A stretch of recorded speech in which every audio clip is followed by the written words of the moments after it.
Dober dan, živijo.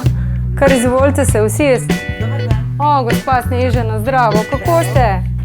Vi ste po operaciji hrbtenice, kater dan zdaj? A drugače se v redu počutite?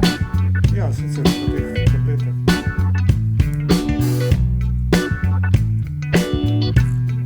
Lepo bodite. Ja, živijo. Jaz sem Nina Kokal-Oblak, sem družinska zdravnica, v Cerknem delam 22 let.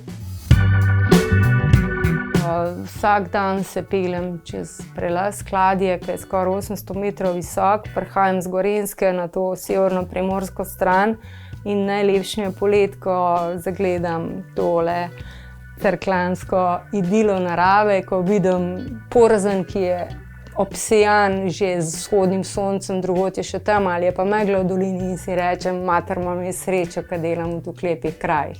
Ja. Sicer ni to Dr. House ali pa Berg doktor, ne? Čeprav mimogrede, tudi to mi kdaj rečejo, da sem gorska zdravnica. So prišle govorice do moje mame, da pride neka mlada doktorica v Cerkno, ne? In pa jaz kličem, takrat sem bila še v kliničnem centru, kličem v Idrijo direktorja, a so se midva zmenila za Cerkno ali Idrijo? In on reče, za Cerkno. In takrat jaz odložim tisti telefon, so še bile govorilnice v kliničnem centru, se usedem na fotelje, to črna in začnem jokati. Bil pa tisti čas, ko smo končali, da ni bilo služb. V bolnišnici jih nisi dobil, razen če si bil, ne vem, izjemen, ali pa še kaj drugega bomo rekli, drugače pa tudi na terenu ni bilo, kar je zelo zanimivo zdaj, ne? Kako zdaj primerjam sedanjo, je bil čisto narobe svet. Ta preskok z bolnice v neko totalno ruralno okolje je bil kar drugače šokanten. Smo rekli, tista, ki bo prej razpisana, ne? A bo pediatrija, a bo družinska, se je takrat začela, prej je bila še splošna, in je bila družinska in sem šla na družinsko. In sem blazno uživala. Ja, seveda jih skrbi in oni mene tudi večkrat vprašajo. Tudi zahvalijo se mi, da delam. So bile pa v vsej moji zgodovini tukaj že večkrat govorice, da odhajam, da bom pediatrinja, da grem v Ljubljano, da se ločujem. Vse take stvari, ne, se na vasi hitro razvijajo. In tako, da sem ene parkrat že doživela tudi mojih nadrejenih, da so me poklicali pa vprašali, poslušati, res greš, ne? Sem rekla, ne, kako to? Ja, ko tam govorijo, pa on me je vprašal. Imela sem tudi že človeka, ki je imel infarkt, pa je prej vse drugo povedal, da ima uho zamašeno, da ima eno črno piko, da ga skrbi, da ima raka. Rekel, ja, se drugače me pa tudi zelo že 2 dni v prsih tiščine.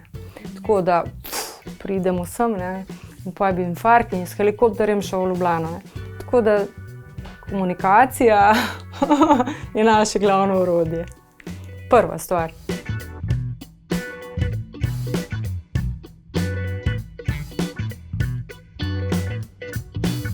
V tem prostoru imamo nekaj za posteljne preiskave, testiranje za viruse, zdravila najnujnejša imamo tukaj. Potem imamo inhalator, aparat za oživljanje LifePak, EKG, spirometer, monitor za spremljanje življenjskih funkcij. Skratka, vse, kar ena taka podeželska ambulanta potrebuje, no. Najpomembnejše je pa, da čutim, da mi zaupajo. In tisti trenutek, ko zdravnik čuti, da ti zaupajo, je super delati. Seveda, moraš jim dopustiti, da dvomijo, ker tudi jaz dvomim. Dvomimo o sebi, dvomimo o medicini, dvomimo vsem. Brez dvoma ni dobrega dela in ni dobrega odnosa in včasih dvom reši življenje, ne. In jaz se spomnim, ko sem prišla sem delati, sem že rekla, sama akutna stanja, podedovana ambulanta od različnih zdravnikov, ki so tle bili po leto, 2 in nekako sem morala gasiti požare. In mi je medicinska sestra pomagala, da mi je povedala za določene familije, taj pa z te familije, v tej familiji pa to. In nekako sem že pred samo specializacijo začutila, da je to zelo pomembno.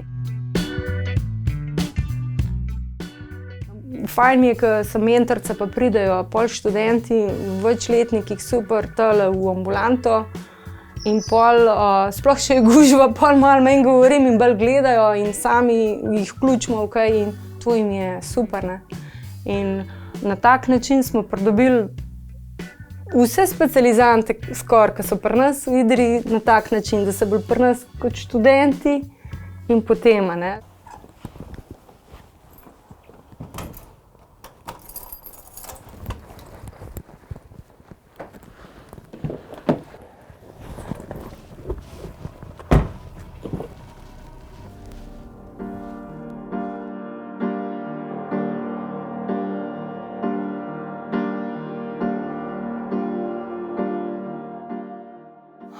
Veliko ljudi umre doma, v krogu svoje družine in si prizadevam, da bi bilo tako, da bi čim manj v bolnici umrlo. Saj za tiste, ki vemo, da se jim odhod približuje. To je tudi za mene zelo zadoščenje in v bistvu ta prehod ni grd. V bistvu je lep, v večini primerov.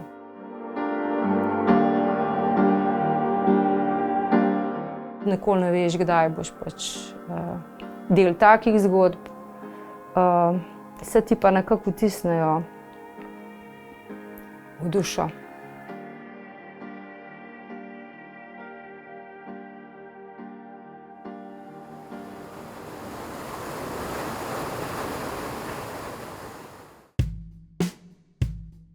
Ko so bile prve poplave hude tukaj, ko je Franjo povsem odnesel oziroma podrl, smo bili mi tukaj ujeti, kot otok smo bili, okrog zdravstvene postaje lila voda in jaz sem imela ravno pacienta, ki je imel hude bolečine v prsnem košu in je v bistvu utrpel miokardni infarkt. To se pravi, v najhujši situaciji sem imela dokaj hudega pacienta tukaj in res ne vem, a je njega bilo bolj strah, a je bilo mene, ne?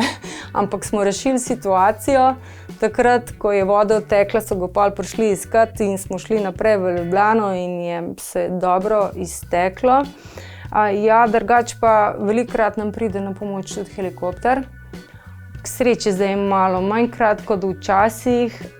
To jih jaz gledam kot ene angele, ki priletijo z neba. So dobro zverzirani, pomagajo in na tak način so rešili ogromno ljudi, ne.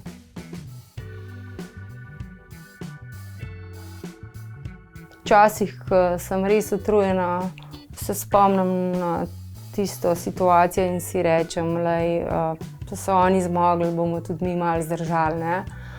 Jaz to gledam z občudovanjem, vse to, kar se je dogajalo, in res je ena najbolj svetlih točk naše te pretekle zgodovine. Jaz mislim, da humanizma manjka in se bojim, vem, da tega bo skozi manj, ne. Razen, če ne bo prišlo do nekega preobrata, ker denar je glavni motor vsega gibanja. In mi živimo pač v takem svetu, ampak če se čisto daš v to, pol ni v redu, no. Jaz nikoli nisem denarja dajala na prvo mesto in ga tudi ne bom. Je pa res, da ko grem v trgovino, pa zahtevajo denar od mene, ne. Ni vse v denarju, daleč od tega. Če bi sam na denar mislim, pol tudi jaz tlele ne bi bila. Čisto tako.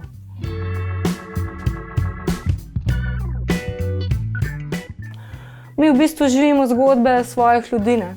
In zdaj, po vseh teh letih, ko ti pride skozi vrata, ki ga pogledaš, ne rabi veliko govoriti.